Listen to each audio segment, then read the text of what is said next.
하나님의 말씀은 우리 구약 성경 다니엘서 9장 27절 말씀 한 절만 제가 봉독해 드리겠습니다. 이것은 하나님의 말씀입니다. 그가 장차 많은 사람들과 더불어 한 일의 동안에 언약을 굳게 맺고 그가 그 일의 절반에 제사와 예물을 금지할 것이며 또 포악하여 가증한 것이 날개를 의지하여 설 것이며 또 이미 정한 종말까지 진노가 황폐하게 하는 자에게 쏟아지리라 하였느니라 하니라. 아멘. 오전 예배에는 이제 후 3년반이 시작이 되면서 일어나는 사건들에 대해서 제가 이제 말씀을 드렸습니다. 전 3년반과 마찬가지로 후 3년반에도 후 3년반의 시점에 들어가면 동시다발적으로 약 한 8가지 사건이 제가 일어난다고 말씀을 드렸고, 그 다음에 또 순차적으로 일어나는 사건이 4가지. 근데 이제 셋째 화가 7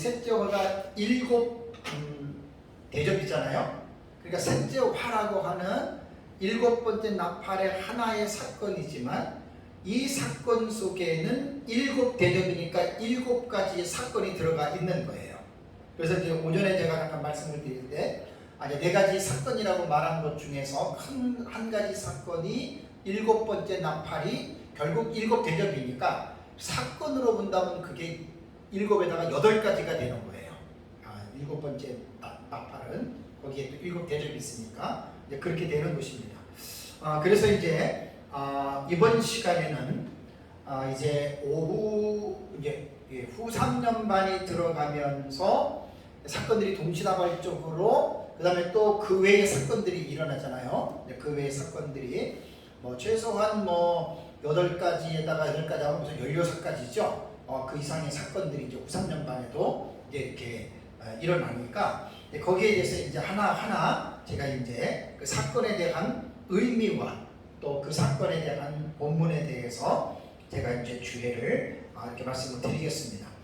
후 3년반에 이제 동시다발적으로 한 8가지 정도의 사건이 나타나는 것 중에 제가 첫 번째 말씀을 드리는 거는 이제 제가 첫째, 둘째, 셋째, 넷째 이렇게 말씀드리는 거는 전 3년반 할 때랑 똑같아요. 그러니까 달리기 트랙에서 예를 들어서 10번 레인까지 이제 출발을 기다리는 이제 그 선수들이 있잖아요. 그러니까 똑같이 서 있는 거죠.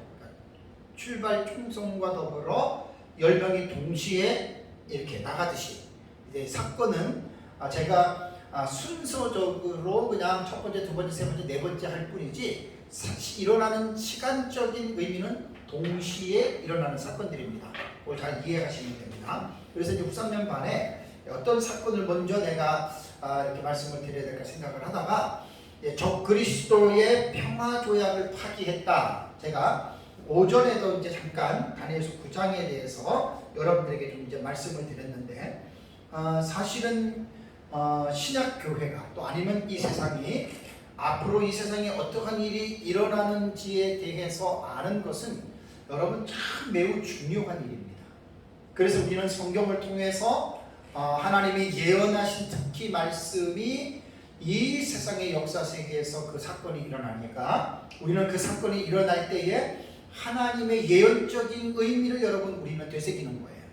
그리고 이제 그 예언적인 의미에서 왜 이 사건이 일어나는지, 무엇 때문에 일어나는지, 그리고 이 사건에 따라서 나타나는 영향이 무엇인지에 대해서 우리는 하나님의 계시의 말씀을 통해서 여러분 우리는 깨닫는 것이죠. 그래서 이제 한 일회가 시작이 되는 시점에서 사탄의 화신인 적 그리스도가 등장하는 것 대단히 중요한 지금 사건입니다. 이 세상 역사로 볼 때에. 그래서 적 그리스도가 이제 등장하게 되는데 오전에도 말씀을 드린 것처럼 제가 통일에 대한 단어의 의미를 설명을 드렸습니다. 그러니까 신구약 66권 성경이 구약과 신약이 구분되는 것이 아니라 어떤 시기적으로는 예수님 탄생 이전과 예수님 탄생 이후로 시기적으로는 구분이 되고 역사적인 정황으로서는 구분이 되지만 말씀의 계시의 의미로 볼 때는 하나님의 나라의 관점과 구속사의 관점은 구약과 신약 성경이 구별이 되는 것이 아니라 연속적입니다. 연결이 되어져 있는 것입니다. 그러니까 구약 성경의 창세기부터의 시작이 요한계시록에서 완성이 되는 것이죠. 그래서 성경은 그런 통일성의 체제를 가지고 우리는 반드시 성경을 공부를 해야 이제 성경을 가장 기본적이고 올바르게 알 수 있다라고 하는 사실입니다. 제가 이제 종말론을 연구하면서 특히 우리 역사적 전천년의 종말론에 대해서 제가 역사 신학적 입장에서 제 책에도 다 뭐 기본적으로 언급을 해놨지만 이게 신학 사상 같은 경우는 이게 족보거든요, 족보. 그러니까 다른 사람은 안 봤는데 나만 유독히 이렇게 봤다. 그건 문제가 있는 해석이 될 수 있어요. 그래서 제가 이제 2000년 교회 역사를 통해서 또 그 이전의 구약 역사를 통해서 우리가 보고 있는 종말론의 이 관점을 이러한 역사신학적인 입장에서 그러한 지식들을 가지고 와서 객관적으로 제가 이제 체계화시키고 또 그런 것들을 제가 지금 증거하고 있습니다. 그래서 우리가 이러한 역사적인 이러한 부분들에 대해서는 우리가 분명한 그러한 이해를 가지고 우리가 성경을 연구해야 된다라고 하는 것을 잘 우리가 기본적으로 그것을 생각을 해야 됩니다. 배터리가 좀 달아가는 것 같네요. 아무래도 배터리를 달고 설명해야 될 것 같습니다. 죄송합니다. 그래서 우리가 성경을 공부할 때에는 이러한 역사적인 이러한 상황들 이런 것들을 절대로 우리가 무시하면 안 되고 또 그러한 기본적인 지식을 가지고 있는 상태에서 그런 기본적인 지식을 우리가 가지고 있는 상태에서 우리가 성경을 늘 우리가 올바르게 또 깊이 있게 성경을 잘 공부해야 된다라고 하는 것을 분명하게 이제 기억을 이제 해야 됩니다. 갈았습니다. 예. 아닌가? 소리가. 이제 인류 종말이 되면은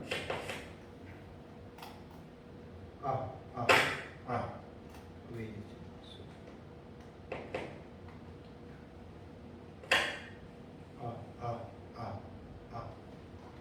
아이고 죄송합니다. 예.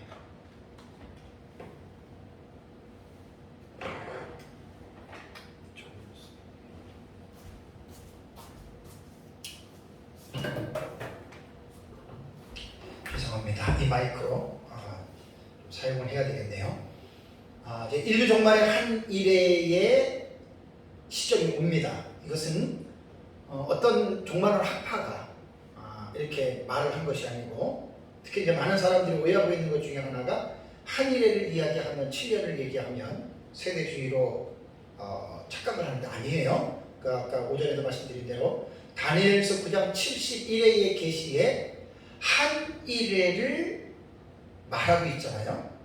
그리고 그 일회의 절반이라고 하는 중앙의 그 지점을 다니엘서 9장 27절에는 분명하게 교훈하고 있습니다.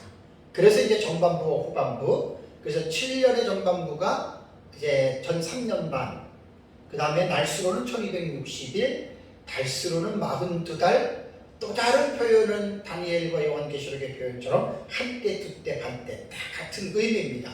다만 그 용어가 전반부에 해당이 되느냐 후반부에 해당이 되느냐에 따라서 이제 전 3년 반이냐 후 3년 반이냐에 대한 이 부분은 문맥을 보면 분명하게 나타납니다. 이건 이제 전 3년 반에 나타나는 사건이고 이건 이제 후 3년 반에 나타나는 사건이고 이제 그런 것들이 분명하게 이제 보여지거든요. 그래서 이제 종말에 이제 한 일의 시점이 시작이 되면 사탄의 화신인 적그리스도가 등장을 하는데 이 적그리스도의 등장에 대한 계시가 이미 다니엘서에 이미 언급이 되어져 있어요.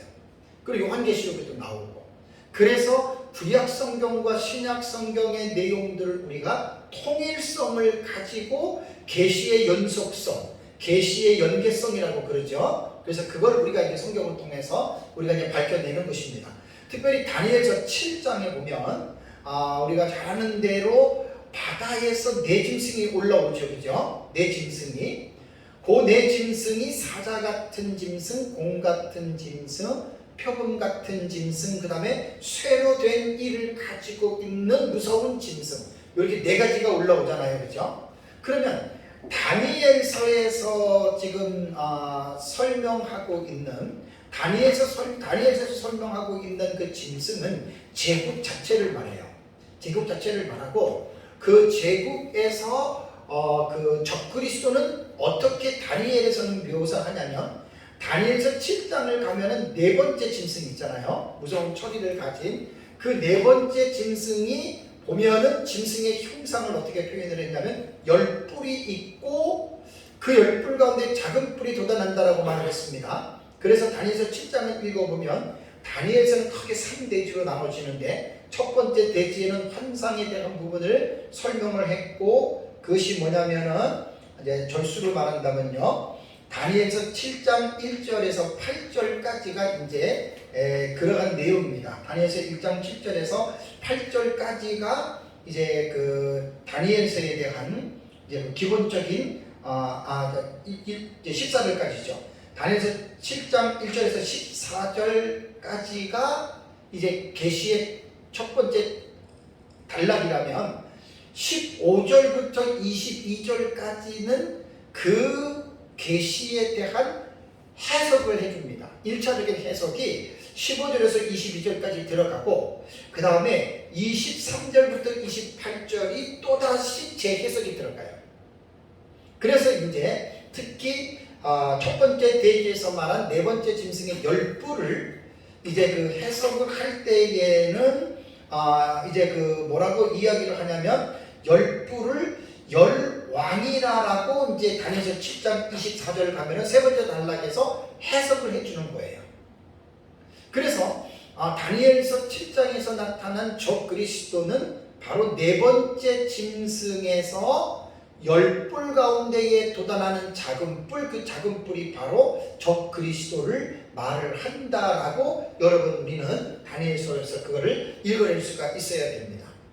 그래서 우리는 다니엘서 7장에 나타나는 사자, 공, 표범, 새로 된 일을 가지고 있는 짐승을 우리는 4대 열강으로, 그러니까 무천년주의자들은 다니엘서 2장에 나타난 4대 제국으로 동일하게 해석을 하지만 우리는 그렇게 보지 않습니다. 제 책에 보면 왜 그것이 틀리는지에 대한 부분을 나름대로 성경 해석학적으로 충분하게 제가 그 책에다가 제가 써놨기 때문에 우리는 2장에 나타난 4대 제국과는 이거는 될 수가 없는 거다. 그래서 다니엘서 8장에 보면 숫양과 숫염소에 대한 이 부분들이 나오거든요. 그러니까 이제 그런 부분들을 잘 연결해서 보면은 2장의 4대 제국과 7장의 4 제국은 같은 수가 없다라는 말입니다. 부처님은 신학적으로 그런 또 신학적인 입장을 그들이 내세웠기 때문에 그렇게 보는 거고, 그럼 뭐 그렇게 보는 것에 대해서 우리가 뭐라 할 필요는 없는 거예요. 각자가 신학적 입장이 다르기 때문에.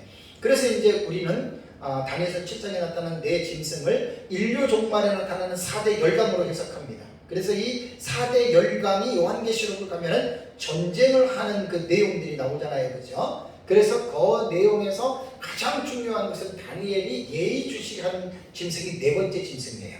그것이 바로 10뿔을 가지고 있는 그 네 번째 짐승이다.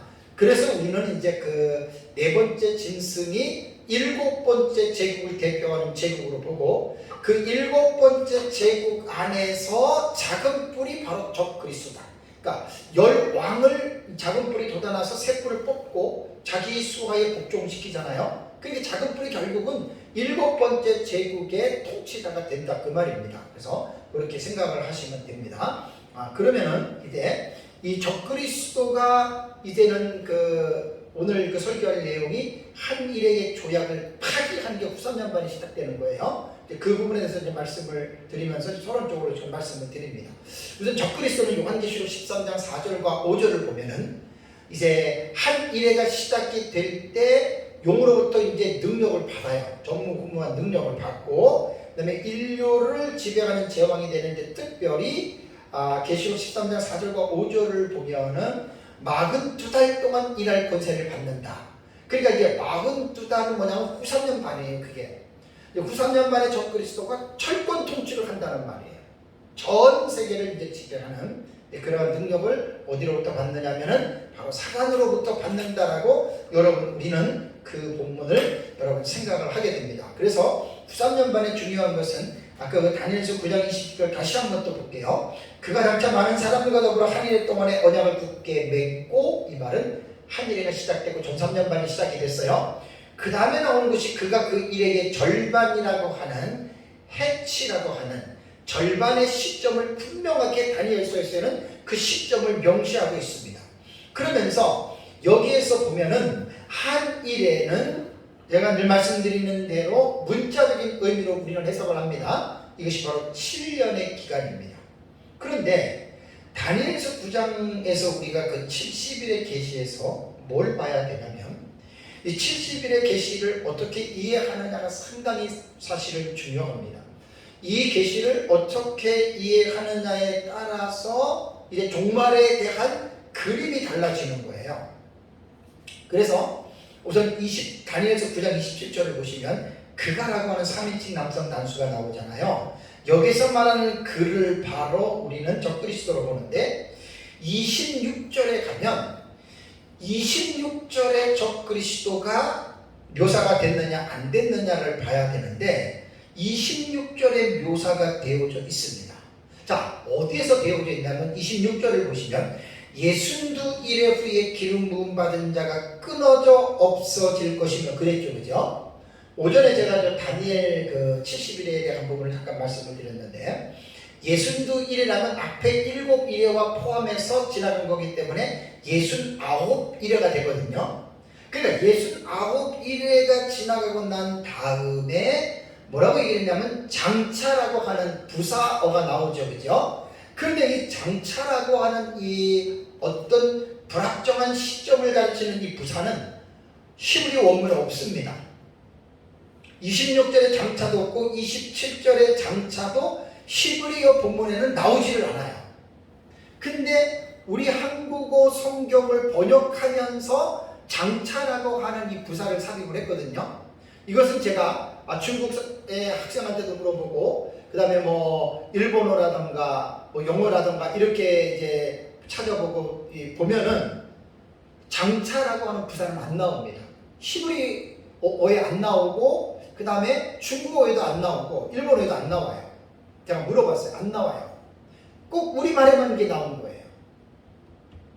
그래서 이제 제가 장차라고 하는 것은 이게 70일에 한참 설교할 때 효자 노릇하고 부여자 노릇도 한다. 이제 26절의 장차는 우리말의 의미가 참 잘 나는 데 있다고 봐요. 왜냐하면 62일회가 끝난 다음에 기름 부음 받은 자 왕이 끊어져 없어지면 메시아의 죽으심이거든요. 십자가의 죽으심.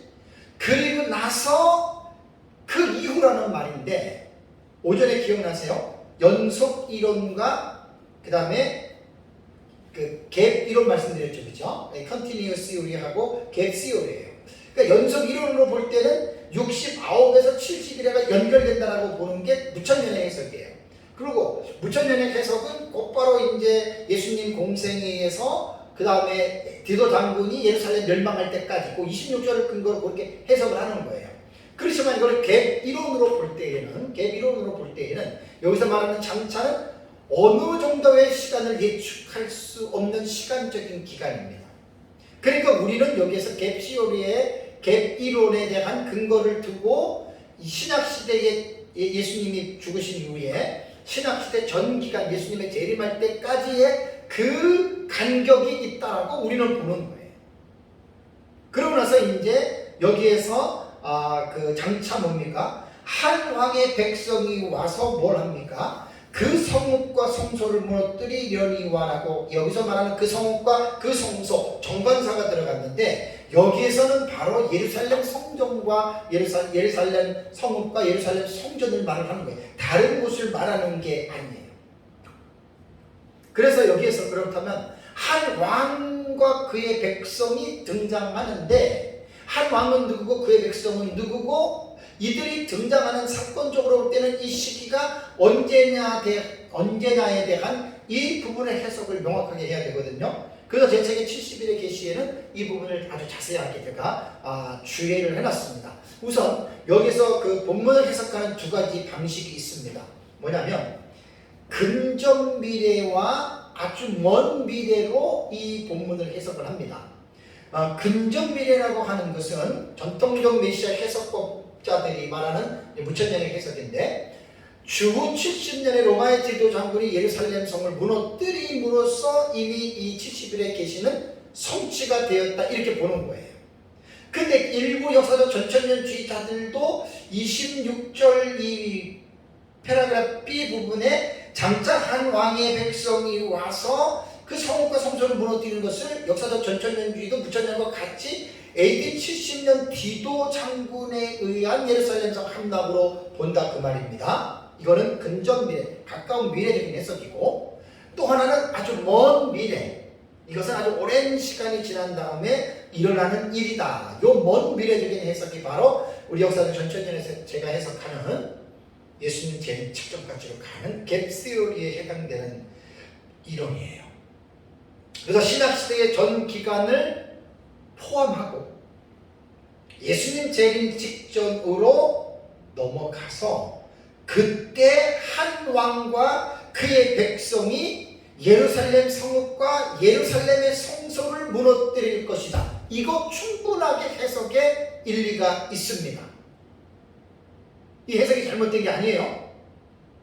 제 책에만 해도 분명하게 이런 부분들을 설명을 주의를 잘 해놨어요.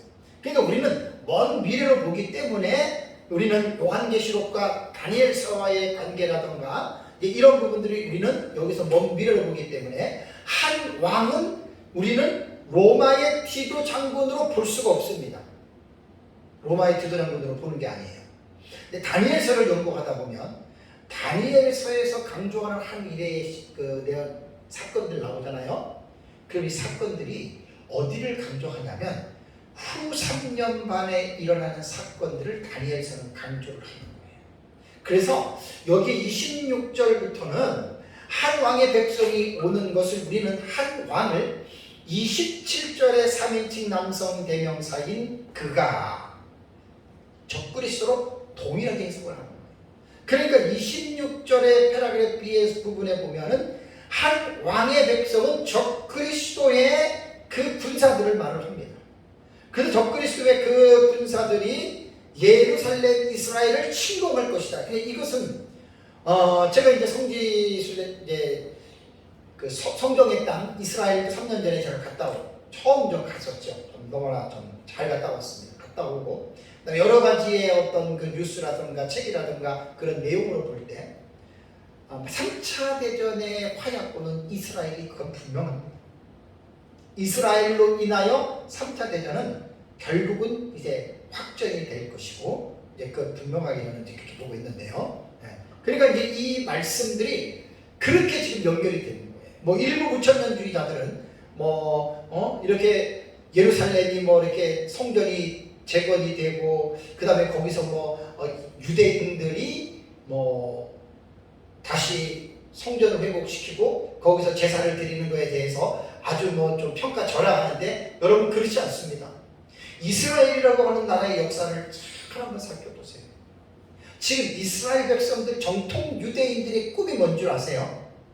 그들의 꿈은 솔로몬 시대에 번성했던 그 성전을 지금 모스크를 아랍인들에게 빼앗긴 그 장소나 그 부근에다가 그 옛날에 영화스러웠던 그 성전을 다시 재건하고 거기에서 그들은 유대인으로서의 하나님 앞에 제사와 예물을 드리는 것을 꿈꾸고 있는데 이거는 절대적으로 허구 아닙니다. 100% 사실입니다. 그래서 역사 안에서 이 일이 마지막 때의 3차 세계대전에 결국 이것이 이제 화약고가 될 것이다라고 하는 것은 이거는 군사학적으로나 정치학적으로나 종교적인 면으로나 이거는 누가 뭐라 그래도 저는 이거 맞다고 봅니다. 그래서 이제 그런 차원에서 이제 다니엘서 9장의 70일의 오래전의 계시이지만 주전 7세기의 예언이지만 이것이 이제 우리 시대에 이것이 이해가 되잖아요. 또 그리고 이런 일들이 일어나게 될 것이라고 하는 분명한 어떤 그런 조짐들이 보이잖아요. 아니라고 하는 사람은 자기가 보는 관점에서 아닌 것일 뿐이지 그렇다고 보는 우리의 입장도 절대로 무시하지 말라는 겁니다. 충분히 가능성이 있습니다. 그래서 다니엘서 9장 27절에 그가 적그리스도가 장차 많은 사람과 더불어 하늘의 동안에 언약을 맺는다. 이게 이제 예수님 재림 직전이에요. 갭시오리를 보면 그 간격 이론이죠. 예수님 재림 직전에 적그리스도가 등장해서 많은 사람과 더불어 언약을 맺는데 여기에는 유대인은 필수적으로 들어가요. 여기는 다 들어갑니다. 그리고 나서 이제 중요한 것은 절반에 일회의 절반에 어떻게 해요? 제사와 예물을 금지한다. 그러니까 한 해가 시작될 때와 절반쯤 가면은 도려 변한 거예요. 그죠? 바뀐 거예요. 네. 그래서 이제 결국은 처음에 한 일 동안에 많은 사람과 언약을 적그리스도가 맺을 때에는 사이가 좋아진 걸로 우리가 생각하면 되고, 그 다음에 이제 절반쯤 가서 이제 갑자기 돌변한 거잖아요. 그래서 제사와 예물을 금지하고 그 핍박한다는 거죠. 그래서 결국은 세계가 이제 이러한 이 시기에 후삼년반에 들어가는 시기에 소용돌이 속에 휘말릴 수밖에 없다. 여러분 이스라엘을 잘 보십시오. 우리나라 강원도 땅보다 적다는 거잖아요. 근데 그 이스라엘이라고 하는 나라가 주변에 아랍의 한 3억 정도의 인구 더일 수도 있어요. 그 인구들과 지금 싸워서 집니까? 안 집니다. 더 놀라운 건 뭔지 아세요? 세계의 가장 강한 나라인 미국이 이스라엘의 보디가드 역할을 하고 있다는 거 아시죠? 이건 하나님의 섭리입니다. 참 놀라운 일입니다. 그래서 이제 마지막 때는 러시아가 우크라이나를 침공함으로 인해서 이제 중립국들이 사라지잖아요. 그렇죠? 이거 지금 마지막 때가 되면 될수록 이러한 현상은 아주 명확하게 나타납니다. 스칸디나비아 쪽에 있는 벨기에 그런 쪽에 있는 나라들이 중립국이었는데 이번에 나토 가입을 신청을 했어요. 그럼 결국은 이제 세계는 어떻게 재편이 되냐면 동서로 다 구분이 됩니다. 그러니까 서방 국가하고 그 다음에 이제 러시아 그 다음에 중국 쪽하고 사상으로 말하면 공산주의와 민주주의의 대결 구도로 이제는 정확하게 아마 그렇게 형성이 되고 러시아가 우크라이나를 침공해서 그 수많은 인명들을 살상하고 도무지 있을 수 없는 깡패 같은 행동을 지금 하면서도 그들은 자기들의 잘못을 뉘우치지 않고 오히려 자기네 땅을 찾은 정당성을 그들은 주장하죠. 그리고 푸틴이 말한 거 뉴스에서 봤는데 아직 자기네들이 우크라이나와 전쟁을 할 때 자기네들이 해야 할 그 중요한 어떤 그 중대한 무기나 전쟁은 안 했다 그래요. 그게 뭐겠어요? 뭐 대륙간 탄도 미사일이라든가 미사일 한 방에 그냥 막 지역이 완전히 척도가 되는 핵무기 그런 걸 말하는 거예요. 러시아만 갖고 있는 게 아니죠. 유럽에도 갖고 있어요. 북한까지 갖고 있잖아요. 그러니까 마지막 때는 3차 대전은 그런 핵전쟁으로 수많은 사람들이 목숨을 잃을 수밖에 없는 그게 이제 점점 어떻게 해요? 가까워 오고 있는 거예요. 그래서 러시아가 우크라이나를 침공하고 나서 이 사실은 이제 점점 더 명확하게 이제 보여지고 세계들이 점점 이제 권역별로 이제 모이기 시작하잖아요. 참 APEC부터 시작해서 나토, 그 다음에 뭐 G7 막 이런 것들 보세요. 우리나라가 뭐 이번에 G7에 초청을 받아가지고 인도하고 윤석열 대통령이 갔다 와서 또 중국이 당장 거기에서 신경질적인 반응을 보이잖아요. 앞으로 이제 그렇게 됩니다. 근데 이제 본문에서 적그리스도가 이스라엘만 괴롭힐 것이냐? 아닙니다. 사실 한 일회가 들어가기 전부터 한 일회가 들어가면 이스라엘은 사실 초반부에 이 7번째 제국이 건들진 않아도 기독교는 우선적으로 박해에 모두가 들어간 거예요. 앞으로 가면 갈수록 기독교는 보세요.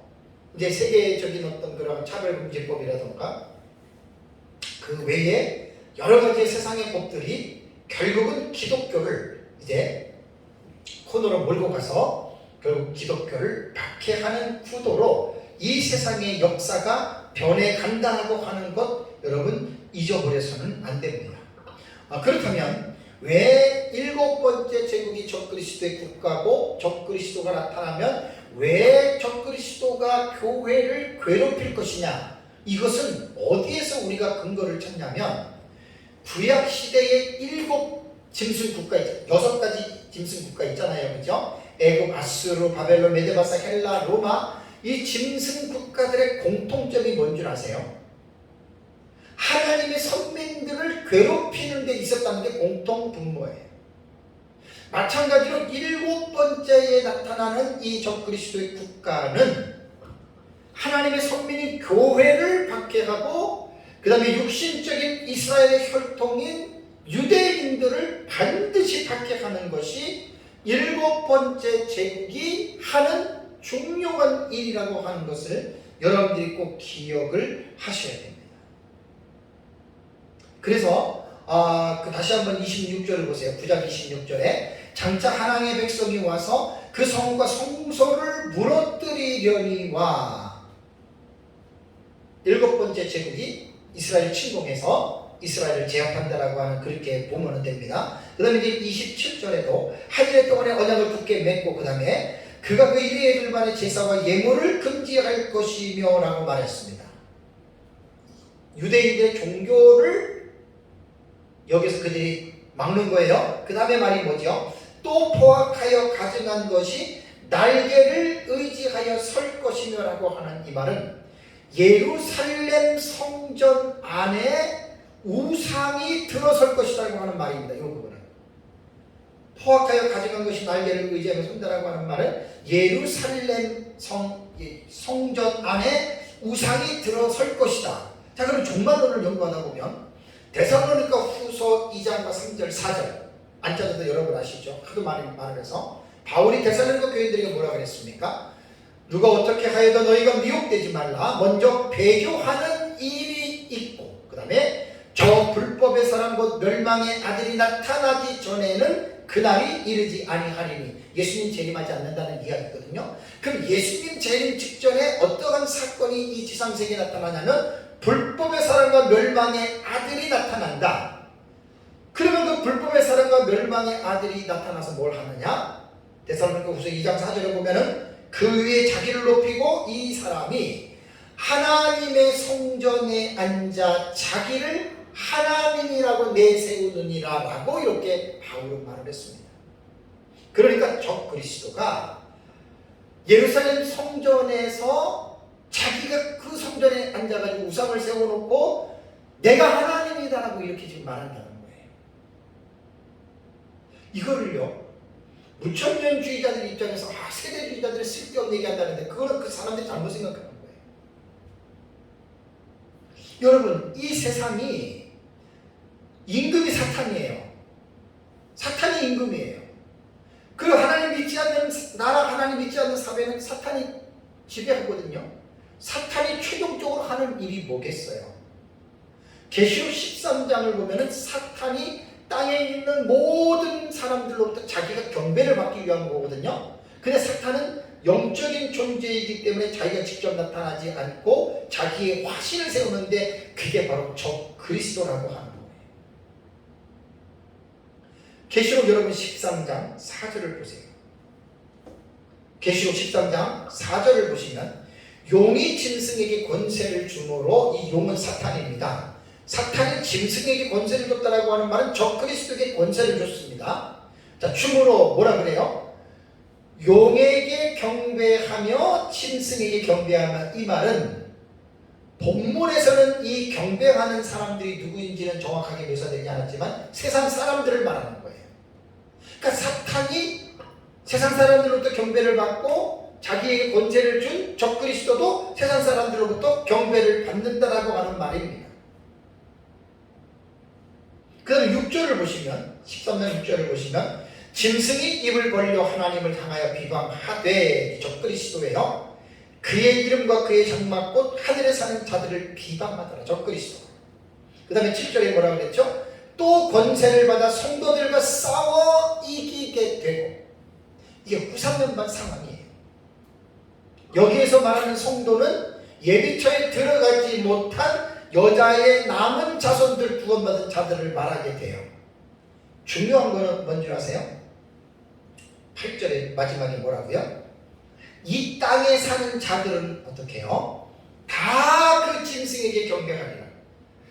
이 땅에 사는 자는 8절에 어린 양의 생명책의 창세 이후로 이름이 어떻게 해요?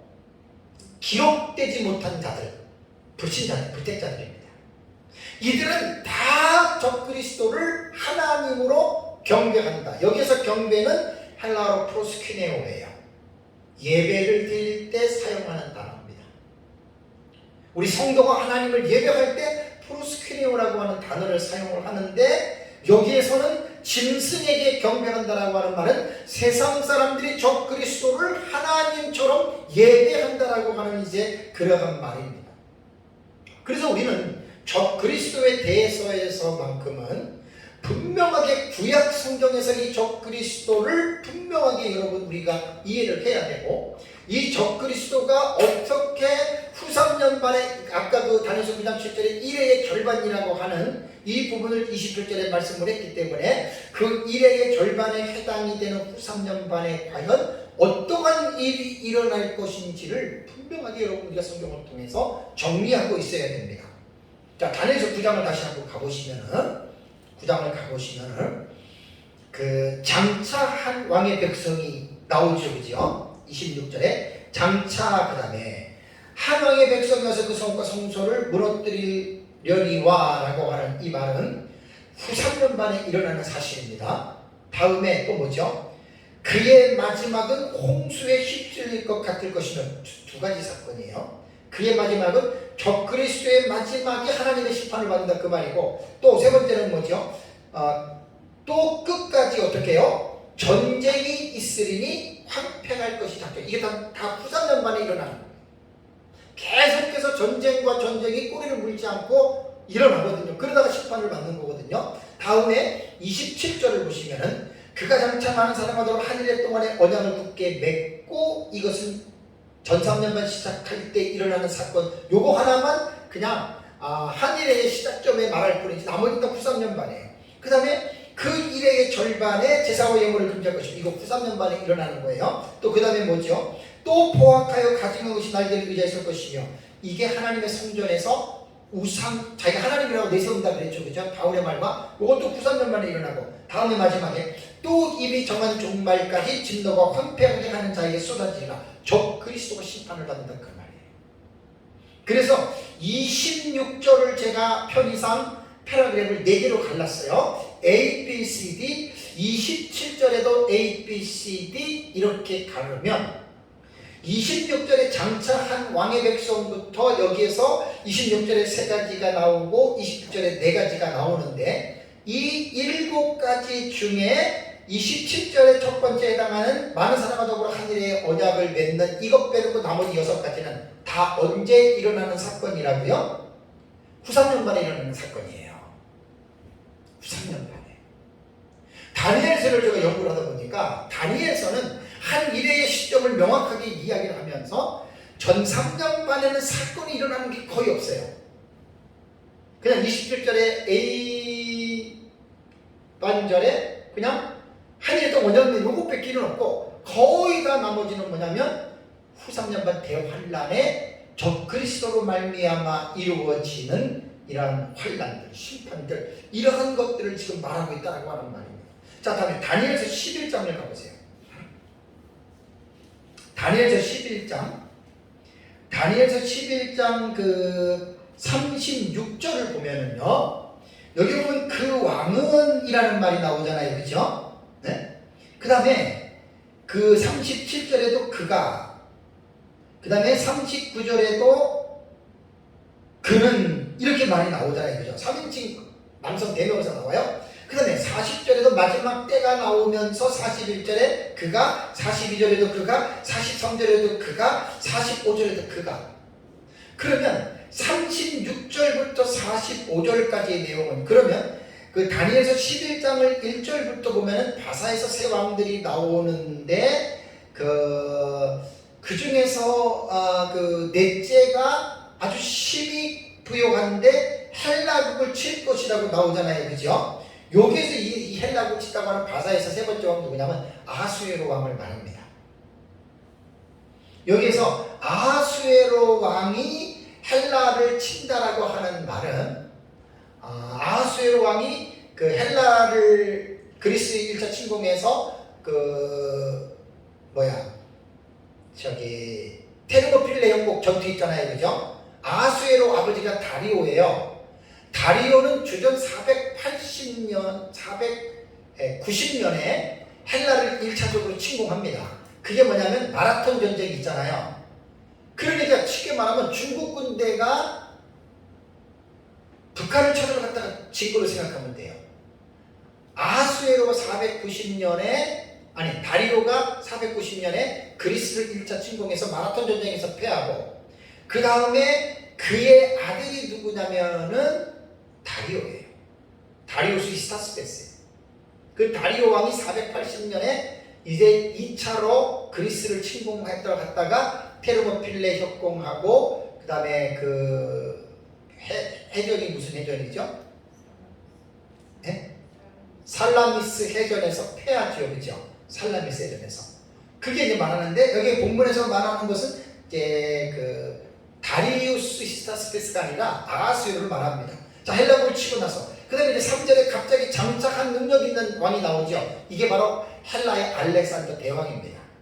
그러면서 이제 3절부터요 여러분, 35절까지는 헬라 제국 안에서 알렉산더가 죽고 알렉산더 사후에 한 20여 명의 장군들이 20에서 30년 동안 전쟁해요. 이게 디아도코이 전쟁이에요. 장군들의 전쟁. 이 전쟁에서 네 제국으로 헬라가 분할이 됩니다. 요 8장과 11장이 그대로 나옵니다. 그래서 헬라가 알렉산더 죽은 이후에 디아도코이 전쟁을 통해서 4명의 장군들에 의해서 헬라가 사분할이 되어서 헬라가 움직여지는데, 그 가운데 북쪽의 시리아와 남쪽의 프톨레미 애국 왕조, 이 둘과의 싸움이 다니엘서 11장에 나온 거예요. 그래서 이 싸움에서 가장 핵심이 뭐냐면 안티오코스 4세 에피파네스, 이 사람이 주인공이 되는 거예요. 엄청나게 이스라엘 역사상 구약시대에 가장 치욕적인 사건을 일으킨 장군이 바로 안티오코스 4세 에피파네스거든요. 그 사람에 대한 이야기를 다니엘서 11장은 이야기를 하는 거예요. 그래서 에피파네스가 나타나서 이제 애굽의 2차 전쟁 침공을 하거든요. 침공 1차에는 이겼다가 2차에 다시 내려갔다가 이제 그 로마의 그 스키피오 장군인가요? 그게 어디 나오냐면은 여기 나옵니다. 스키피오가 아니고, 그것은 이 다니엘서 11장 30절을 보면은 이는 깃김의 배들이 이르러 그를 칠 것임이라라고 하는 말이 있잖아요. 여기에서 보면 뭐냐면 포필리우스 라에나스 장군이 이제 이끄는 로마 함대가 안티오코스 4세 에피파네스가 애굽을 2차 침공할 때 막아주는 거예요. 그래서 이제 돌아가면서 화가 나가지고 예루살렘을 들어가서 예루살렘 성전을 유린하는데, 다니엘서 8장을 보면은 2300주 앞까지 예루살렘 성전을 더럽힌다라고 하는 사실이 나옵니다. 이 중간기 시대에 참 비극적인 사건이에요. 그러다가 이제 36절에 그 왕은이라고 하는 이 말씀이 들어갈 때에는 헬라 제국 시대가 아니에요. 그래서 36절부터 45절까지는 언제로 보느냐? 우리 역사적 전천년 입장에서는 마지막 때에 일어나는 사건으로 봅니다. 다니엘서 7장에 보면 바다에서 올라오는 짐승 4대 열강 나오잖아요. 그래서 남북전쟁이 여기서 우리가 보는 거예요. 제가 가지고 있는 이 성경이 이게 지금 뭐냐면 NIV 주석 성경이거든요. NIV 주석 성경에도 36절부터는 뭐라고 주석을 했냐면, 여기서부터 11절 끝까지 적그리스도가 등장한다라고 NIV 주석 성경에도 36절부터는 우리 역사적 전천년의 입장을 세력과 비슷하게 장차 일어날 적그리스도의 세력으로 보는 거예요. 남방한 북방. 그러니까 오전에도 얘기를 하고 조금 전에 말씀드렸지만 이게 뭐 옛날처럼 무슨 뭐 전천년, 무천년 싸움을 할 때가 아니에요. 쿨하게 서로 인정하고 쿨하게 서로 배워둬야 돼요. 저는 그래서 양쪽을 다 지금 배우고 있고 또 그렇게 가르치고 있잖아요. 내 것은 분명 역사도 전천년 분명한데. 그래서 11장에 36절부터 45절에 나오는 거는 마지막 시대에 일어나는 사건입니다. 이거는 왜냐하면 본문을 잘 제가 이제 중간사회 책에 이 주의를 다 쓸 건데 안티오코도 사세 비판에서 시대에 나타나는 사건이 절대 아니에요. 그건 아니에요. 전에도 제가 말씀을 몇 번 드렸습니다. 11장 문제는. 자, 그 다음에 12장으로 한번 넘어가 보세요. 자, 12장 1절을 가면은 같이 읽겠습니다. 그때에 내 민족을 호위하는 큰 군주 미가엘이 일어날 것이요 또 환란이 있으리니 이는 개국 이래로 그때까지 없던 환란일 것이며 그때에 내 백성 중 책에 기록된 모든 자가 구원을 받을 것이라 라고 이렇게 말을 했습니다. 그러니까 다니엘서 12장 1절에는 개국 이래로 그때까지 없었던 미증이요 곧 전무후무한 환란이 있을 것이다. 이게 참 대단히 중요한 말이에요. 이게 뭐 무천년주의자의 혹자에서 말하는 AD 70년에 로마 디도 장군이 예루살렘을 함락한 그런 환란 아니에요. 그거보다 더 큰 환란이에요. 그러면서 12절에 뭐라고 했습니까? 책에 기록된 모든 자가 구원을 얻을 것입니다. 마지막 때 일이에요. 1절에 대답이 다 나와요. 그래서 다니엘서 12장 1절에는 예수님 재림 직전의 상황을 보고 그 큰 환란을 지금 교훈하고 있다는 거예요. 이스라엘 역사를 통해서 지금까지 나라가 형성된 이후로 개국 이래로 얼마나 엄청난 환란들이 있었습니까? 그거 비교가 안 될 정도로. 이게 바로 대환란의 개념이에요. 후 3년 반.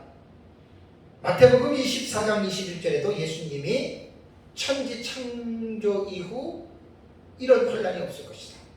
다 이걸 두고 예수님이 말한 거예요. 선지자 다니엘이 말한 말하고 한 것도 다니엘서 9장에서 보고 예수님이 말한 것이고 그래서 다니엘서를 구약성경의 묵시록이라고 보는 거예요. 자, 이제 마지막으로 요한계시록 13장을 가보세요. 요한계시록 13장을 가보면 결국은 뭐냐? 지금 한 일회의 언약을 맺었다가 일회의 절반에 그 언약을 파기하잖아요. 지금 그걸 지금 말씀을 드리는 거예요. 그때가 되면 벌써 한 일회의 중간 지점이 벌써 이르렀다고 하는 것, 역사를 세계에 살고 있는 사람들은 그것을 깨달아야 됩니다. 자, 5절을 보세요. 5절을 보시면 또 짐승이 여기 적그리스도입니다. 과장되고 신성모독하는 말하는 입을 받고, 과장이라고 하는 말은 큰 소리예요. 큰 소리 치면서 신성모독, 하나님을 욕하고 이런 말을 적그리스도가 사단으로부터 받고 얼마 동안 42달 동안 일할 권세를 받는다. 이게 42달이 후 3년 반이에요.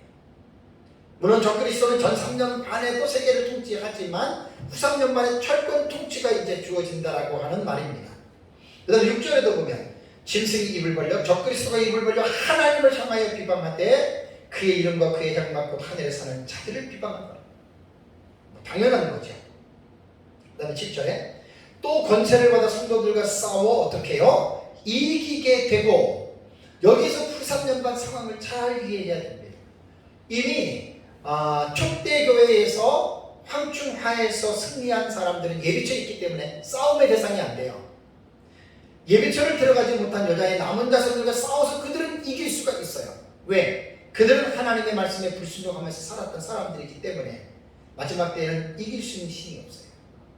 그래서 싸워 이기게 되고, 그 다음에 각 족속과 백성과 방언과 나라를 다스리는 권세를 받으니 이거는 사탄으로부터 권세를 받은 거고, 또 이 세상에서도 그러한 파워가 있기 때문에 전 세계를 이제 지배할 수 있는 권세가 있다. 8절에 죽임을 당한 어린 양의 생명책의 창세 이후로 이름이 기록되지 못하고 이 땅에 사는 자들은 뭐라고요? 다 그 짐승에게 경배하리라. 불택자들 전부 다 적그리스도를 하나님처럼 경배합니다. 그 다음에 19절에 뭐라 그랬어요? 누구든지 귀가 있거든 들을지어다. 뭘 들어요? 사로잡힐 자는 사로잡혀갈 것이요 칼에 죽을 자는 마땅히 칼에 죽을 것이니 성도들의 인내와 믿음이 여기 있느니라. 이건 후3년 만에 예비처에 있는 사람들 말고 후3년 만 대원에 떨어진 사람들이 많이 죽습니다. 이걸 기억하면서 신앙생활들 하셔야 됩니다. 그래서 신구약 성경에 이 짐승인 적그리스도에 대한 이해가 얼마나 여러분 중요한지 모릅니다. 그래서 아담의 타락 이후에 인류 역사 세계 속에서 계속해서 적그리스도는 활동을 해왔습니다. 그런데 제가 지난번에도 말씀을 드린 대로 이걸 꼭 여러분들이 기억을 하셔야 돼요.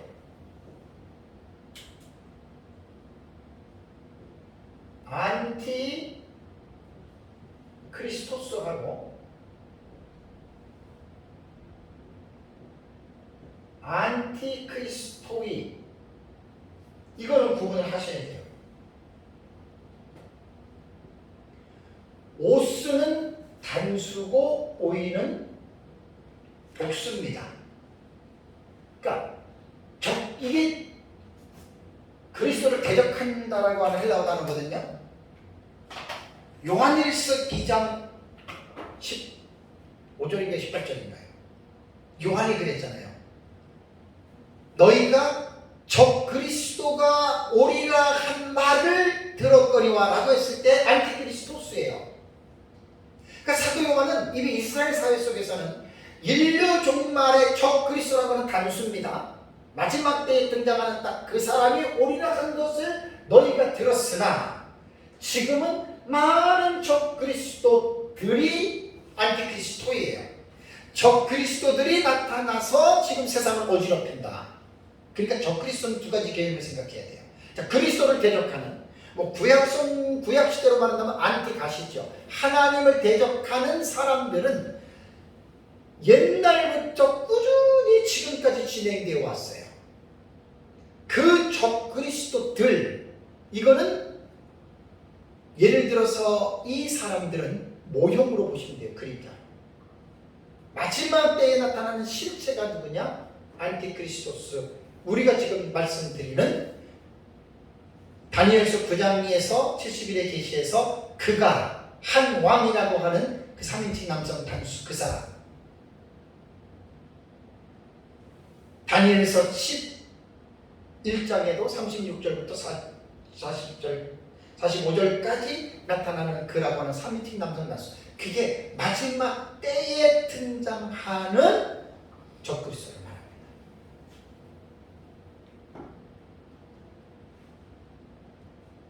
그래서 우리는 적그리스도가 어떠한 존재인지를 마지막 시대 사는 교인, 성도들은 분명하게 이해를 하고 있어야 됩니다. 적그리스도가 어떤 존재인지. 계시록 6장을 가볼까요? 계시록 6장 7절과 8절을 보시면, 넷째인 기억나시죠? 계시록 6장 7절과 8절을 제가 봉독해 드리겠습니다. 이것은 하나님의 말씀입니다. 넷째 인을 떼실 때에 내가 넷째 생물의 음성을 들으니 말하되 오라 하기로, 내가 보매 청황색 말이 나오는데 그 탄자의 이름은 사망이니 음부가 그 길을 따르더라 그랬죠. 그러니까 넷째 인을 뗄 때 청황색 말, 그 청황색 말을 탄 자 기사가 누구냐? 그 사람의 이름이 다나토스예요. 사망이에요.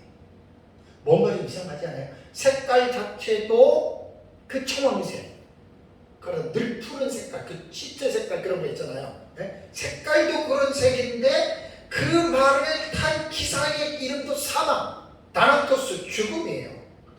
근데 더 무서운 게 뭐죠? 음부가 그 뒤를 따라와요. 청황색 말을 탄 자의 뒤를. 그래서 음부라고 하는 이 하데스라고 하는 단어에 대해서 제가 넷째인 설교할 때 말씀을 드렸어요. 이것을 죽은 자들이 거쳐가는 그 곳으로 보느냐, 아니면은 지옥으로 이 하데스를 보느냐에 따라서 해석이 달라지는데, 여기에는 하데스를 지옥으로 보는 것이 가장 올바른 해석법이에요. 문맥으로 볼 때.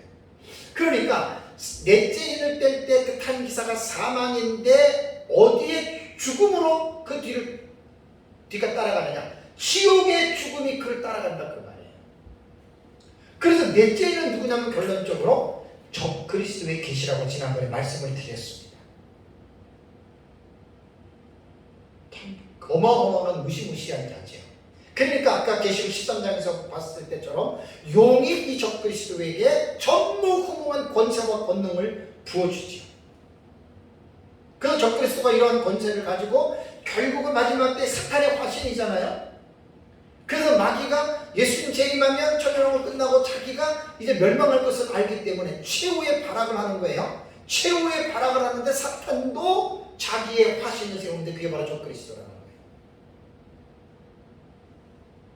결국은 적그리스도로 인해서 세상의 많은 모든 불택자들이 적그리스도를 하나님으로 경배합니다. 여러분, 이것은 로마 제국 시대를 기억해 보세요. 로마 황제 그러면 부러울 게 뭐가 있겠습니까? 부러울 게 하나도 없어요. 황제니까. 모든 게 지 거잖아요. 로마 황제들이 가장 되고 싶었던 것이 뭐였죠? 모든 게 다 세상이건 자기 건데, 로마의 황제들이 되고 싶어 했던 어떤 자리가 하나 있었어요. 그게 뭐예요? 신의 자리. 짐이 곧 신이다. 아이가. 이 소리를 듣고 싶어 했던 거예요. 그래서 칼리글라라든가 네로라든가 도미티안 황제가 이런 부분에 조금 이제 그 상당한 그 욕망이 강했던 사람이죠. 그래가지고 로마 황제들 칼리글라하고 네로하고 도미티안 같은 경우는 내가 곧 신이다라고 이렇게 해서 자기가 신으로 경배를 받으려고 했던 시적인 인물이고, 그래서 기독교인들은 나 외에 다른 신을 섬기지 아니하는, 우상을 섬기지 아니하는 그 분명한 신앙의 지조 때문에 이렇게 신으로 추앙을 받으려고 하는 황제 지하에서 수많은 기독교인들은 순교의 죽음을 당해야만 했습니다. 인간의 욕망은 끝이 없어요. 마지막 끝이 어디냐? 마귀가 인간을 미혹시키고 마귀가 인간에게 어디의 자리까지 올라가게 만드냐면 에덴 동산에서 하와에게 뭐라고 마귀가 속였습니까? 이것을 먹으면 너희가 하나님과 같이 되어 그랬죠. 왜 사탄이 마귀가 됐습니까? 원래는 선한 천사장으로 지음을 받았는데 하나님과 같이 되고픈 교만이 싹 터가지고 하나님에게 저주를 받고 이 세상에 쫓겨난 천사장이 그게 사탄이 됐잖아요. 마귀는 간단합니다. 인간을 교만하게 하고 결국 인간은 피조물로서의 인간으로서의 자리를, 그 위치를 지키면 되는데, 교만이라고 하는 것은 자기의 위치를 떠나게 하는 거잖아요. 어떻게? 피조물의 위치에서 창조주의 위치까지 너는 갈 수 있다라고 인간에게 거짓말. 그래서 사탄은 거짓말의 아비입니다.